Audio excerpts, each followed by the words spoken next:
means that another session of Kingdom Death has been played, and so we are gonna talk about that. We're gonna have a quick book report, as it were, to discuss. Oh, there we go.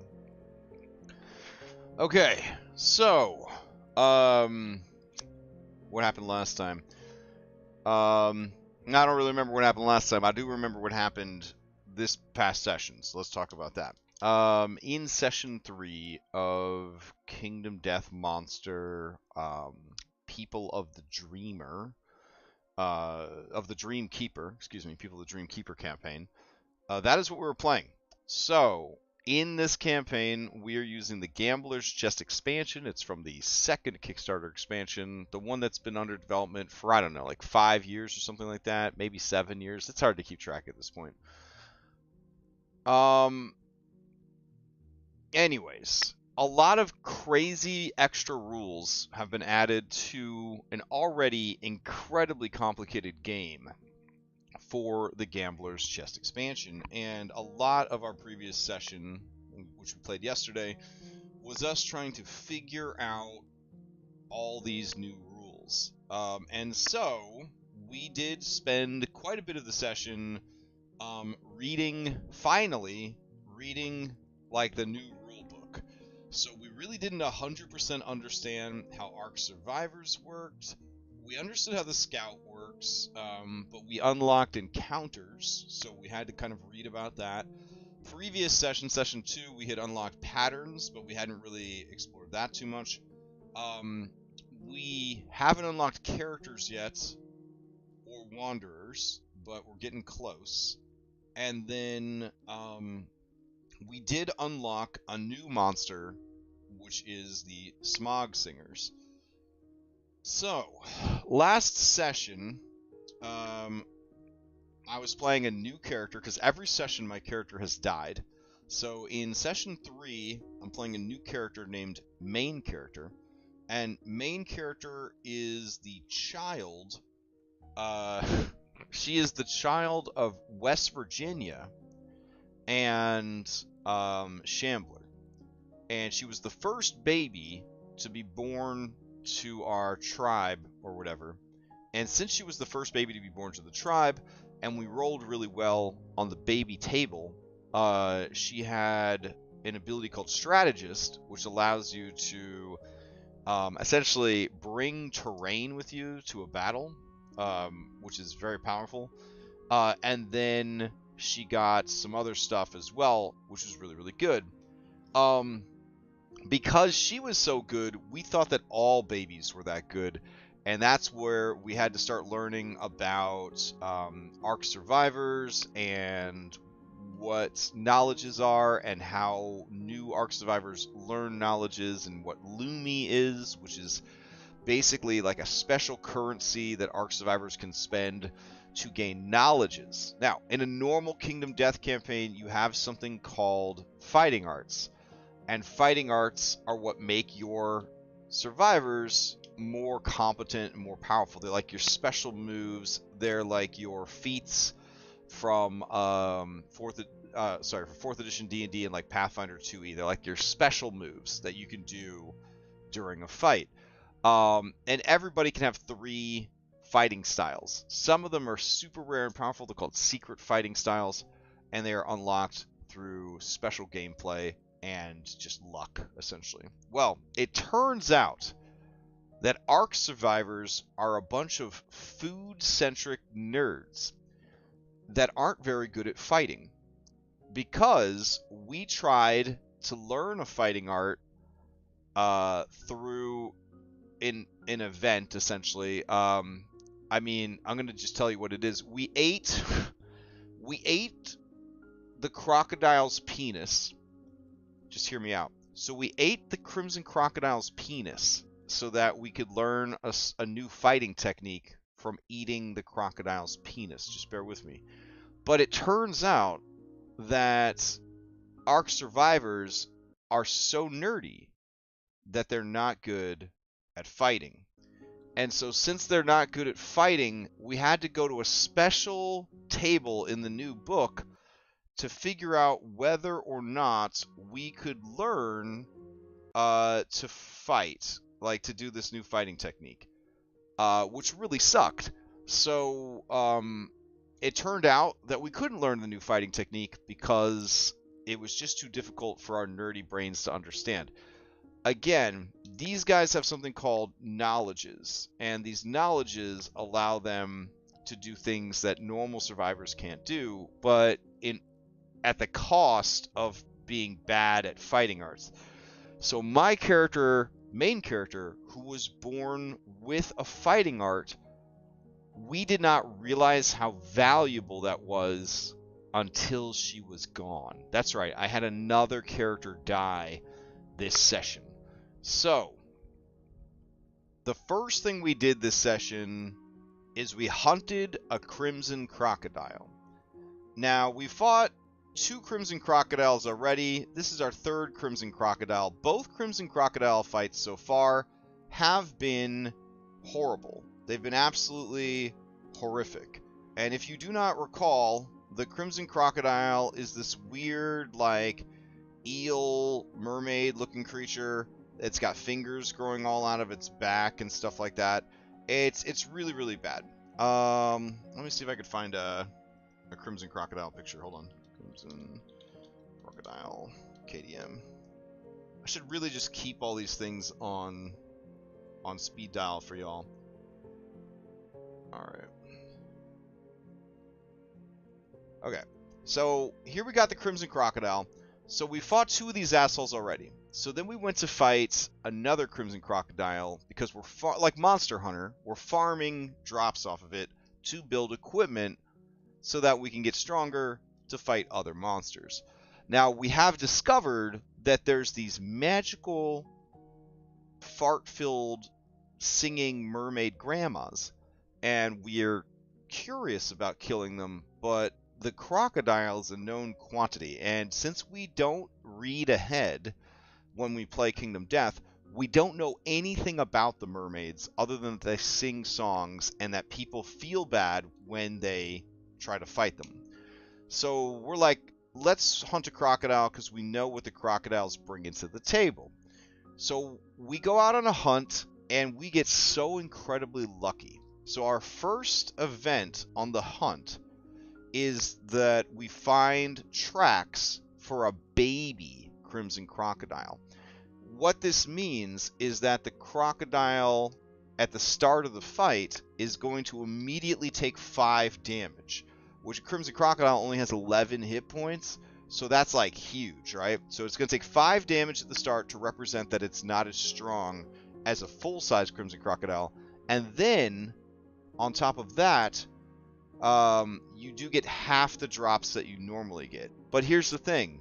The first event of the hunt, we get to just immediately go and fight the monster. That means that we avoid all of the terrible things that could happen to you on the hunt.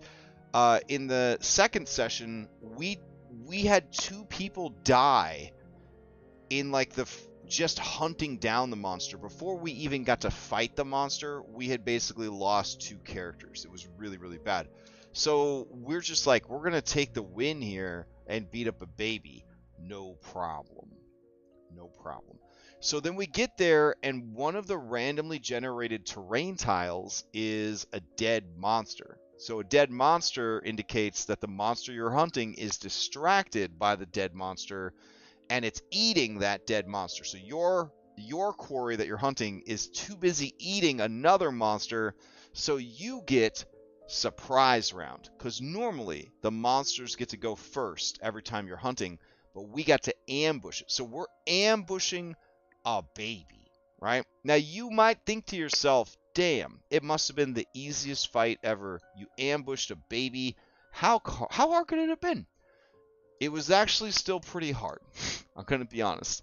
We weren't rolling very good, as usual, and I managed to spring the trap card on the monster. And remember, all of the monsters use an AI deck, so you never know for sure what the monster's going to do on its turn, and every monster has a hit location deck, so you don't know what's going to happen when you attack the monster, and you don't know what's going to happen when you hit the monster. Every time you attack a monster, there is a chance that you just miss outright. But if you do hit the monster, you still have to see if you hit the monster hard enough to wound it. And then, if you wound it, sometimes something bad will happen. If you fail to wound the creature, sometimes something bad will happen. And then if you critically succeed at wounding the monster, usually something really good happens. So 2 steps to damaging a monster. 1, you actually have to hit the monster. And then 2, you actually have to hit it hard enough to do damage to the monster. So if you've played Monster Hunter, if you aren't keeping your weapon sharp and you swing on certain parts of the monster, your sword just bounces off or the arrow bounces off or whatever. It's that same idea. So when you have those unknown factors in play, even a fight where you've ambushed a baby can turn crazy real fast. So inside the hit location deck, every monster has a card called their trap card. So when you're hitting a monster and you're drawing from that location deck to see where on the monster you hit it, you then end up with, maybe you hit it in the dick, maybe you hit it in the face, maybe you hit it in the stomach. But there is a chance, whenever you draw from that deck, that you draw its trap card, straight out of Yu-Gi-Oh! And this creature's trap card is what killed my awesome character from Session 2, Virginia. And I got it. And it's the thing where you become terrified, your heart rate increases too much, and you have 5 rounds before you die. So you have 5. You have to win the battle in 5 rounds, or your heart explodes and you die. So now there's some pressure to kind of end this fight. We reshuffle the hit location deck. My friend Wesley goes to attack the monster, and he pulls the trap card again. So now 2 of our characters have 5 rounds to kill the monster, or we're dead. And so it added a lot of tension to what should have been a very easy fight, but we could not manage to land hits. The creature's rolling around on the ground, just being a fucking goofball. It's like making all kinds of spooky sounds and triggering like fear reflexes, and it was pretty crazy. We have pretty good equipment. We fought this thing before. We did end up winning, but because we didn't want 2 people to die from essentially a doom timer, we did use up 2 of our instant critical hit items. They're called Founding Stones, so that hurt quite a bit. When we finished that and we returned to the town, that's when we just got hit by a deluge of new mechanics that we had to read up on and had to study, and that chewed up so much of our session. We played for, I want to say, 6 hours, and probably 2 hours of that was just spent reading and learning all of the new rules and mechanics and systems for the game. We went back to town. We had big discussion. We went back to town and we had an event. The event was that the elders of the community, of which the community's been around for like 3 Bible years at this point, so I don't know how many elders there actually are. So the elders forced us to have a festival where they bragged about being old and asked us why we weren't better fighters. So that sounded kind of, that hit kind of close to home, right? It kind of feels like real life a little bit. As far as random events go, it was a pretty good event to get. It could have been a lot worse. We also had this thing where random encounters are introduced in the form of these giants called Bone Eaters. And we had to nominate 2 people to investigate the Bone Eaters, and they were so frightened by the concept of these Bone Eaters that they invented marriage. So then our people came back and they were like, it's real scary out there, but it's less scary when you get married. So we invented marriage in response to being scared shitless of bone-eating giants that are now hunting us when we go hunting. So that's a whole thing. Random encounters aren't a normal part of Kingdom Death. They're like a new part of Kingdom Death, introduced in Gambler's Chest. So we haven't had one yet, but I'm terrified of the concept. I'm so scared that it's going to happen. So after we got all of those events done, we had to do settlement management. So we did the whole like convince people that maybe they should make a baby. We rolled really well on our baby making attempt, thanks to us deciding that babies are important. And so we had twins. Having those babies put our population above 15, which triggered another event where we had to decide on the morality of our settlement.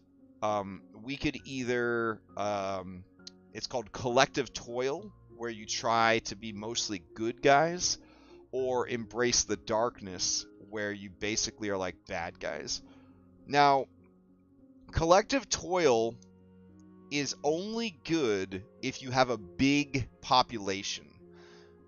So if you have a lot of people, for every 10 people in your tribe, you get like bonus, they're called endeavors, which is the resource you use to build your community. So obviously that's very, very good, and that's like the optimal choice. I think that's like the meta choice. But the monsters that we're fighting so far, the crocodile, and we believe, we don't know yet, but we believe the Smog Singers, they specialize in mental attacks. And if you embrace the darkness, you get resistance to like mental damage. So we really wanted to like protect ourselves against all the mental damage that seems to be happening to us in this game. So we embrace the darkness. So currently our civilization, they love food, they love getting married, they are cannibals that love taking care of their babies, and they have embraced the darkness and are trying to become more like the monsters that they hunt. So that's our civilization right now. So on theme like that, we took the crocodile parts that we got and we fashioned some really sick gear, like some real good shit. And then we're like, let's go hunt down these mermaids, right? So we're like, let's go get the Smog Singers and kick the shit out of those flying grandmas. Let's do it. So we head out on a hunt, and the hunt goes pretty well. It honestly went pretty well. And so we make it to the Smog Singers, who look like fat mermaids, with titties all over their backs, and then smoke comes out of their back titties. Listen, I didn't make the game. And this is the first time we've ever faced a monster that is 3 monsters. And this was actually kind of relevant for me because I've been doing a lot of research about like boss monster design for tabletop games, because I think that the Pathfinder bosses are good, but I think they could be more exciting. And so I've been kind of reading up on what makes a good boss and things like that. And a vodcast I listened to was condemning the 3-headed monster, right? It said that a 3-headed monster that loses heads during the fight is terrible design because it's only difficult until the first head is killed, and then it gets easier and easier and easier. So how do you have a good, consistent, challenging fight if it gets easier and easier and easier as you go? That's not really the vibe of a good boss fight, right? Because by the time you're down to the last head, you already know that the fight is over, right? There's no pressure anymore. So how they handled 3 monsters at once in Kingdom Death is these particular creatures are all about music and AoE, like gas attacks. Almost all of their attacks are AoE, and they attack everything around their minis. Their minis are 2x2 on the board, which is a large creature by D&D standards, not a huge creature, like most of the monsters that we would fight. Like the crocodile is a huge creature. But there's 3 of them. Their mechanic is based on music. Everyone is given, at the beginning of the fight, a random song card. and the song cards are put face down. Now there's 8 different song cards. 4 of them are good-ish, and 4 of them are terrible. And you don't know what song card you have until you start singing. You can choose to start singing by using your action to do so, or the monster can force you to start singing using one of its abilities during the fight. Because you don't know what the song is going to be, you're not really sure if you want to sing or not. It also uses a mechanic called guilt. And basically you have guilt tokens. And once you have 3 guilt tokens, you are guilty. And then once you are guilty, that changes if you are attacked by these creatures and how you are attacked by these creatures. And the more guilty you get, that actually impacts everything about this fight is based on these guilt tokens. You can take actions that are so heinous because these are considered goodly creatures in a hell dimension. So these are like the little heffalumps or whatever from D&D that live in Avernus or whatever, right? Like these are the only good creatures in Kingdom Death, and you're hunting them down and killing them. So there's like this guilt system in place. As you are fighting them, you're building up guilt. The more guilt you have, the better you are at killing them, but the better they are at killing you. And then you can do things during the fight that are so heinous and so terrible that it makes other people feel guilty watching you do it, which is kind of hilarious. The idea here is that when you draw an AI card for these monsters, all 3 monsters perform the action on the card, and at no point during the fight do any of the monsters die. All 3 die at the same time. So there's, going way back to the beginning where I said 3-headed monster, these guys don't die until they all die together. So there's no let up at all. There's no like feeling of progress where like, oh, 1 down, only 2 to go. No, there's 3 the entire fight, and they are brutal. Their AoE attack does something called vibration damage, which in Kingdom Death means that you take the damage, you can't dodge it because it's all around you. Normally you could dodge an attack and not take any damage from it if you have the resource to do so, but you can't. You can't avoid this damage. It's unavoidable damage. It will destroy any fragile equipment that you have. And unlike normal damage where you roll a hit location to see where you get damaged, these monsters, you decide where you take the damage. But because of that, they deal a lot of damage. And if you get targeted by like all 3 of them, you could take a shitload of damage in 1 turn. Like you could just be killed outright in 1 turn if all 3 of these things decide to float over to you and activate their attacks. Also, when you're controlling the monster, you're supposed to control it as optimally as possible.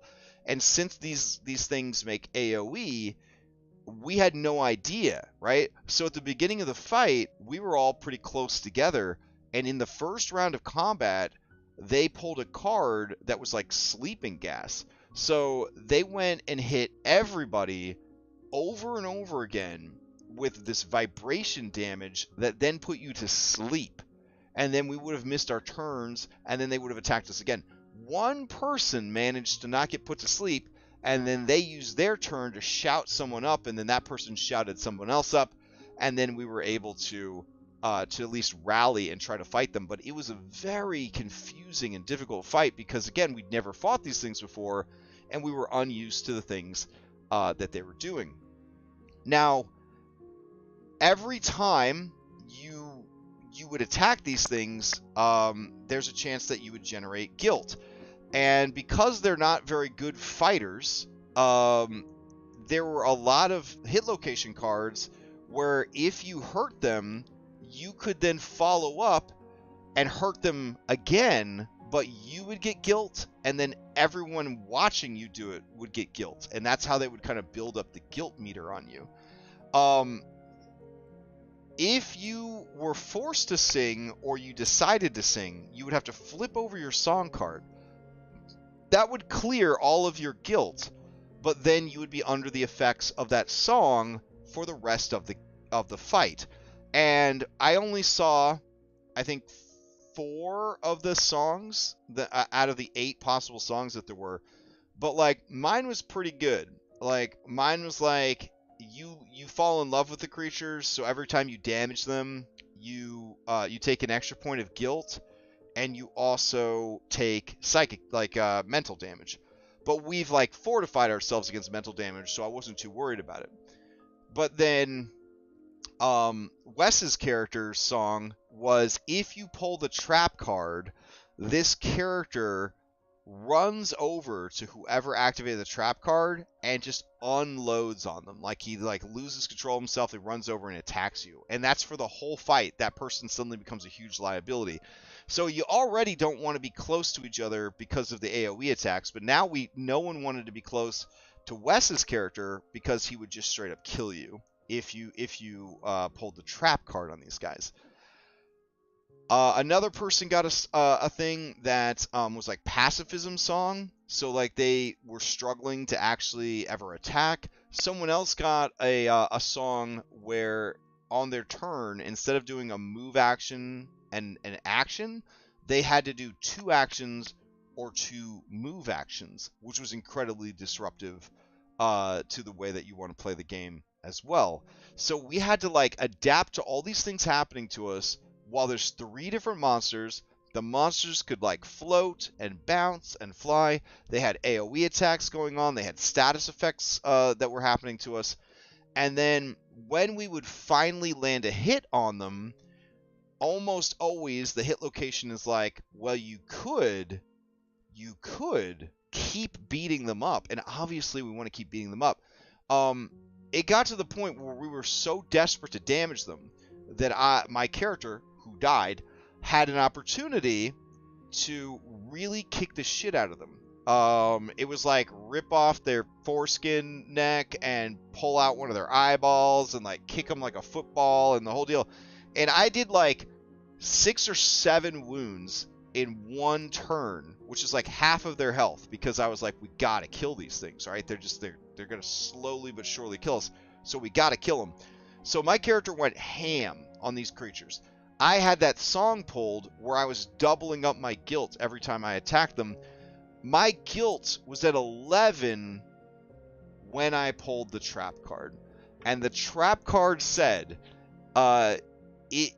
if you have if you have 10 or more guilt, you take damage equal to the amount of guilt that you have. So my character just out of nowhere takes 11 damage. Now she is naked except for her diaper, right?